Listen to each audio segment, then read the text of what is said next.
If you feel queasy in the morning, a little off after eating, or maybe like you're motion sick out of nowhere, it's not the stomach bug, it's not something you ate, and you're definitely not pregnant. What you might not know is that nausea can be a real symptom of perimenopause, but most women don't connect the dots, and when they bring it up, it's often dismissed as anxiety, dehydration, or just stress. How do I know this? I'm Christy, and not only am I going through this wild ride of perimenopause myself, I'm a nutritional therapy practitioner, and I help women navigate perimenopause so they don't have to white knuckle their way through it. And in this video, I'll share 5 things I'd do if I was feeling nauseous in perimenopause and explain what your body might be trying to tell you. So first of all, why nausea can happen in perimenopause. Let's talk about the why, because understanding that gives us much more power to fix it. In perimenopause, your hormones don't just gradually decline, they swing wildly. And those shifts, specifically with estrogen and progesterone, can mess with your digestion, your blood sugar, your nervous system, and with the MVP of hormone regulation, your liver.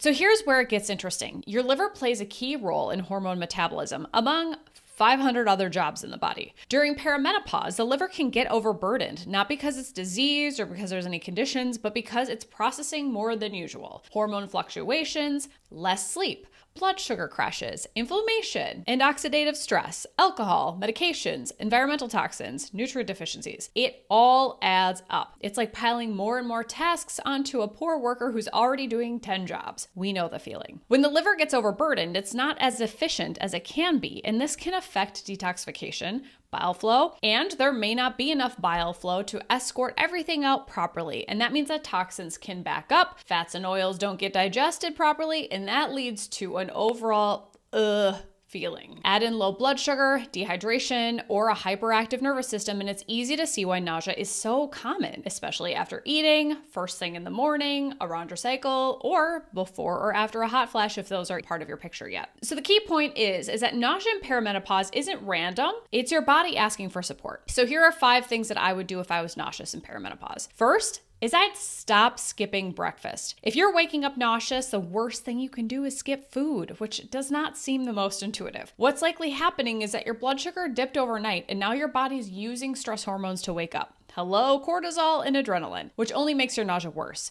So what I'd do is I'd have a small protein-rich snack before bed, or I'd eat within an hour of waking, even if it's something really small, like a boiled egg or a little bit of yogurt with some seeds. Just something small can make a really big difference. The next is I'd focus on gentle, balanced meals. So your digestive system slows down in perimenopause, in addition to all the stress that we're talking about with the liver, especially when estrogen and progesterone dip. So large meals that are higher in fat or even huge salads can sit in your stomach and trigger nausea. Instead, I'd go for cooked veggies, soft braised proteins like eggs or steamed fish or slow cooked meats, and easy to digest whole food carbohydrates like potatoes or squashes. These warm, well-cooked meals are grounding and they're easier for your body to digest. The next is that I would be hyper-focused on liver health and nutrients that help support detoxification and stimulate bile flow. Here's what helps. Bitter foods like dandelion greens, arugula, radicchio. These are all really great bitter foods that help stimulate the juices to help release bile. Beets and beet greens are also really great for helping to thin bile. Lemon water in the morning can also help stimulate digestion, but do not do this if you have acid reflux or a sour stomach, then it will not feel good. You could also try sipping on some lemon water right before eating. That can also help stimulate the digestive juices. Using a digestive bitter spray like digestive juice from Organic Olivia can also help stimulate bile. That's another great tool that sometimes my clients like to use. Dandelion root tea is also really great for helping to support that bile flow. And then you could take it even a step further and try something like castor oil packs. Wearing them over your liver can help provide nutrients for the liver and help with detoxification and bile flow. Make sure though that you get organic, cold pressed castor oil. Queen of Thrones is a great brand, and start slowly by wearing it only for about 20 minutes and working your way slowly up to wearing it overnight. Is nausea one of the things that you're feeling in perimenopause? Let me know in the comments. I'd love to hear your experience. And the next is I'd stabilize my blood sugar. Even if if your meals aren't balanced, you can still get spikes and crashes that lead to nausea. Here's what I'd focus on: protein, fat, and fiber at every single meal. Avoiding naked carbs like plain toast or fruit alone, always making sure that you're pairing that that with a protein. And eating consistently, so every 3 to 4 hours to avoid those really big dips. This helps your body feel safe, this reduces the stress hormones, and that means that it can help reduce the nausea too. And the next is I calm my nervous system. Let's not forget the role of the nervous system here. Nausea is often triggered by stress or anxiety. Perimenopause can make your stress response even more sensitive. I'd build in daily nervous system support like 4-7-8 breathing. So breathing in for 4, holding it for 7, and breathing out for 8. Another idea is to lay on the floor and put your legs right up on the wall. Can really help stimulate the nervous system. And gentle movement like a short walk after eating is not only really great for nervous system, but also for blood sugar regulation. And then the backbone of nervous system support is making sure that you're getting at least 7 hours of high quality sleep every single day. Make sleep your non-negotiable. This isn't about just anxiety. It's about your body being on high alert. Nervous system support can bring it down just a notch. Hey, if this is helpful, I would love it if you would hit like, subscribe, or share this with a friend. It helps more women find the support during this crazy life stage. Thank you. So if you've been feeling nauseous in perimenopause, you're not imagining it, and it could be related to hormone changes. Hormones, liver function, digestion, blood sugar, and your nervous system are